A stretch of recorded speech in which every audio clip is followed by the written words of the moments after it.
Según las mediciones que han hecho especialistas respecto de cuántas mentiras comete López en su circo mañanero, Luis Estrada ha medido que son 92 mentiras todos los días por programa. Y pues esa circunstancia, a más de que está exhibiendo a López como un presidente inútil, un presidente superficial, un presidente que no está gobernando en los términos del artículo 89 de la Constitución Federal, en donde reciba en Palacio Nacional a todos los ciudadanos mexicanos para que en verdad realice una democracia, porque él mismo lo ha repetido 1000 veces, que la soberanía nacional reside en el pueblo y que el pueblo tiene el derecho de alterar o modificar su forma de gobierno en los términos del artículo 39 de la Constitución Federal.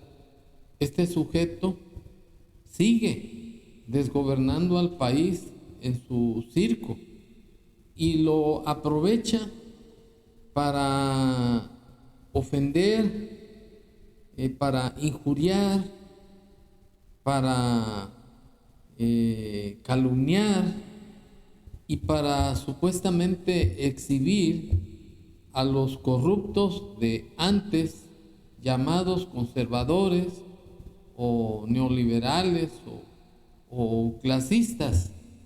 Y en la mañanera del día de hoy, López se dedicó, como es su costumbre, a mentir, mentir y mentir, y a referirse a Aristegui, a Loret de Mola, que son su costal donde se desquita su odio, su rencor y su fracaso para gobernar el país.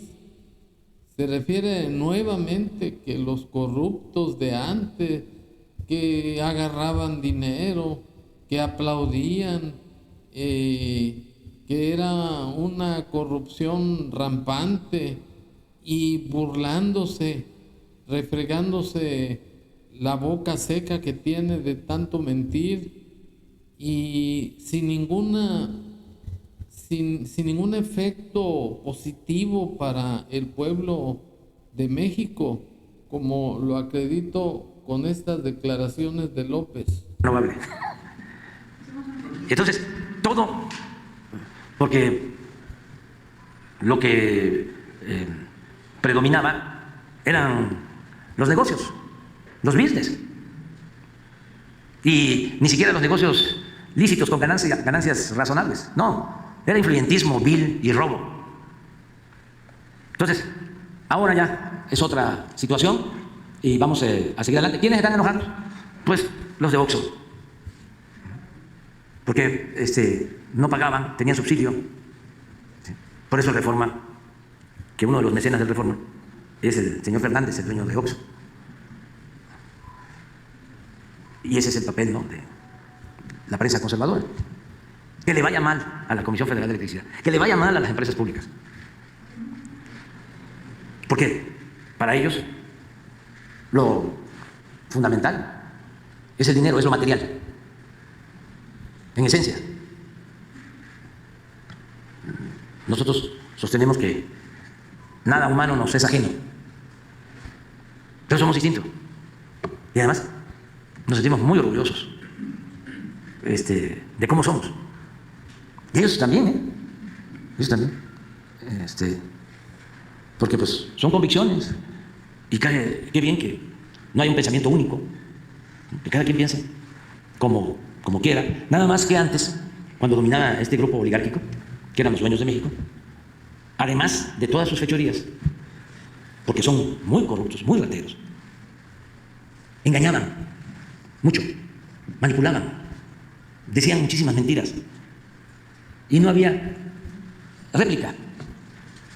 ¿Cuántas mentiras? Un día voy a hacer un listado. Decían que el problema de México era porque no pagaban impuestos los de la economía informal, los del comercio ambulante, los que acomodan los carros, los viene. ¿Cuándo? Ellos eran los que no pagaban impuestos, los potentados. No pagaban impuestos las empresas más importantes de México, ni los bancos. Pero se atrevían a engañar.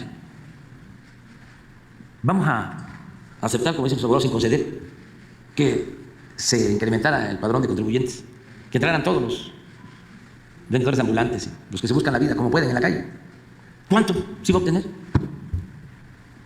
de ingresos? Pues muy poquito, casi nada. Pero ¿cuánto se les condonaba de impuestos a los de arriba? A 50, a 100 grandes corporaciones, 200, 300 mil millones de pesos. Esa es una gran mentira, ¿no? Un gran engaño. Otro, si aumentas el salario, se desata, se dispara, hay alza en la inflación. Luego entonces no aumentes el salario. Y así mantuvieron el salario como uno de los salarios más bajos del mundo, con esa mentira de los expertos, ¿no? Los opinadores, ¿no? Bueno, llegó, los de secretarios de Hacienda son geniales, ¿no? Un secretario de Hacienda, Aspe, llegó a decir que ¿para qué se impulsaban las actividades productivas en México? El campo, ¿para qué? Se producía lo que consumíamos. Si en un mundo globalizado podíamos comprar afuera lo que necesitáramos. Otro secretario de Hacienda llegó a decir que el salario mínimo era suficiente. El salario mínimo de entonces para cubrir las necesidades de una familia. Otro, el más reciente, don Cuño de Salinas de Gortari, una eminencia, un sabiondo, llegó a decir que no afectaba el que aumentara el precio de las gasolinas, porque la mayoría de la gente no tenía carros. Es real. Y bueno, la gran mentira de que si se rescataba a los de arriba, se iban a beneficiar los de abajo. Y por eso convirtieron las deudas privadas de unos cuantos en deuda pública. Porque mantuvieron el sofisma de que si llovía fuerte arriba, goteaba abajo. Si llovía fuerte arriba, salpicaba abajo. Y en Reforma, en los opinadores, ¿no?, famosos, Lore de Mola, Ciro, Carmen Aristegui, todo. Aplaudir y callar como vasallos. Bueno, yo creo que López está totalmente desfasado, no está ubicado en la realidad, porque cuando participó en la contienda electoral se comprometió a acabar con la corrupción, a hacer justicia y llamarlos a juicio. Esa fue una de las circunstancias por los que yo, en unión de millones de mexicanos de buena fe, que ya estábamos hartos de tantas corrupciones de los que precedieron a López, cometimos el error de votar por este mentiroso, insensato, y resultó que llevó al país a una crisis mayor que la tuvieron los gobernantes corruptos de antes. En su campaña presidencial, López se comprometió a que la economía subiría en un 6%. ¿Y qué pasó? No llegamos ni a 0. Y se comprometió también a acabar con la pobreza y dar un sistema de salud efectivo, de calidad. ¿Y qué sucedió?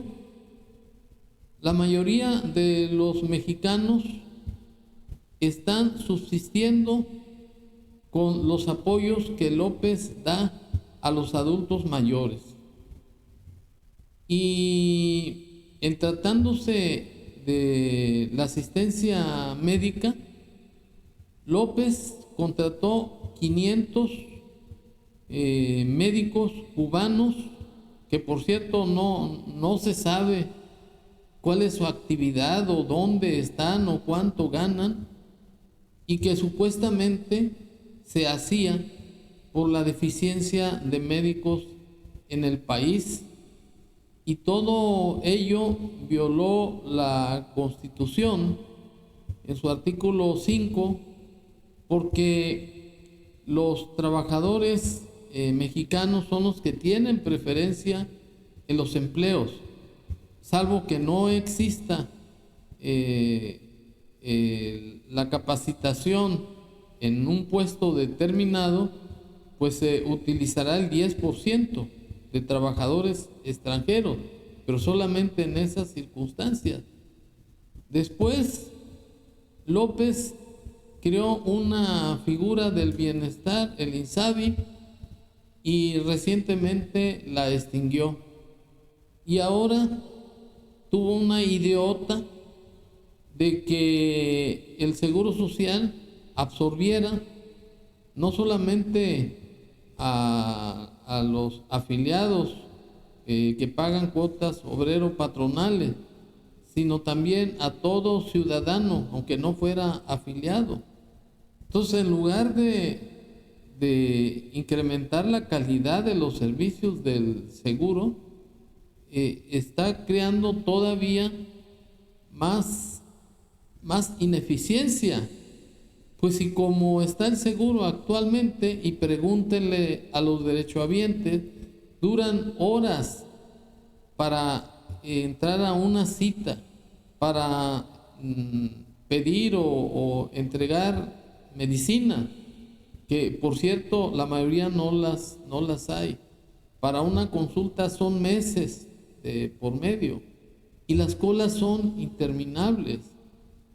Entonces López está fallando en lo fundamental y sigue echándole la culpa a los de antes. Y por lo que hace a la seguridad, López tomó la idiota de Calderón para militarizar la Guardia Nacional. Y eso está prohibido por el artículo 21 de la Constitución Federal. Pues la Guardia Nacional es de carácter civil. Y sin embargo ha sido un fracaso, porque López tiene una relación de amistad muy estrecha con la delincuencia organizada y el narcotráfico, porque lo apoyaron para llegar al gobierno de México, aparte del convenio que tuvo con Peña, de que le iba a perdonar sus fechorías. Por eso López no actuó en contra de Peña, y lo que ha utilizado para distraer la atención de sus ineficiencias es echarle la culpa a Calderón. En fin, que López no ha sido un presidente democrático, un presidente progresista, un presidente que haya sido generador de empleos para evitar la migración hacia los Estados Unidos. Y como una verdadera incongruencia, López se congratula de que manden remesas los compatriotas, los que están sufriendo la de Adán, en lugar de haberse quedado en México con buenos sueldos, con empleo fundamentalmente. Es decir, que López es candil de la calle, porque en lugar de estar despotricando contra los de antes, pues debe de asumir la responsabilidad de un presidente. Pero todo eso unido a que es un mitómano, a que este sujeto miente por conveniencia, porque al mentir obtiene beneficios económicos, así como beneficios de estabilidad o pacificación en el país, porque la gente no protesta por los engaños en que tiene al país. Desafortunadamente, el Ejército Zapatista de Liberación Nacional volvió a resurgir en Chiapas, y con esas personas no se juega, porque también ya están hartos de tanta demagogia, de tanto populismo de parte de López, y ellos pueden ser el factor para ponerle un obstáculo a su famoso trenecito Maya, porque ya hicieron declaraciones de que a ellos no se les tomó en cuenta para acabar con la flora y con la fauna de ese estado de construcción del tren. Y con ellos se las va a ver seriamente López, que esperemos no suceda por el bien y estabilidad de México, porque ese movimiento, unido con la delincuencia organizada, pues definitivamente van a provocar que México esté en una crisis peor que en Ucrania. Ahí sí están en guerra declarada. Y la opinión que quiero externar en este video es pedirle a López, como un derecho de petición, y además con la facultad que me concede el artículo 35 de la Constitución Federal, de intervenir en los asuntos políticos del país, que ya se deje de mentir, porque en mi concepto él está repitiendo sus mentiras 1000 veces para que se conviertan en realidad, según Joseph Goebbels, nazi, y porque además tiene una compulsión narcisista y perversa de mentir, porque al mentir López se siente realizado en su desgobierno a tal punto que hasta él mismo llega a creer en sus mentiras, y eso ya no es normal. Entonces yo le pido a López, le exijo a López, pues al tomar posesión de su cargo en los términos del artículo 87 de la Constitución Federal, juró cumplir esta y las leyes secundarias, y que de lo contrario el pueblo se lo demande, porque no ha creado estabilidad económica, laboral, no ha visto por el bien de la nación, y consecuentemente yo le exijo a López que se deje ya de pendejadas, que ya se ubique y asuma la responsabilidad, cuando menos como un término de gracia que le queda ya de algunos meses para reivindicarse con los mexicanos, y que fundamentalmente nos pida perdón, porque si realmente es un humanista, debe de pedir perdón por la muerte de más de 1 millón de mexicanos que murieron por el COVID, por la ineficiencia de parte del doctor Muerte que apoyaba a López. Y además de pedir perdón, debe de dedicarse a acabar con los problemas del país, que es la delincuencia organizada, que ya derogue su política de abrazos y no balazos, y que no le haga el tío Lolo al pendejo, que demuestre al país que verdaderamente es un presidente auténtico de la República Mexicana, no un demagogo, no un populista, no un convenenciero. Y pedirle también que cree empleos para que los compatriotas no se vayan a Estados Unidos, que los jóvenes tengan ingresos para seguir adelante en sus estudios, que retome sus principios de no mentir, no robar y no traicionar, que fue una falacia como todo su ser, que demuestre al país y al mundo que es un presidente de la República Mexicana, no un mediocre, el peor presidente que ha tenido el país, porque tiene una característica que lo diferencia de los demás presidentes. Este, además de corrupto, es un mitómano, es un sujeto narcisista, perverso y psicópata. Ojalá que llegara este mensaje a López para, con la Constitución en la mano, cumpla las exigencias que el pueblo requiere y que se deje de pendejadas y estupideces cancelando su circo mañanero. Gracias.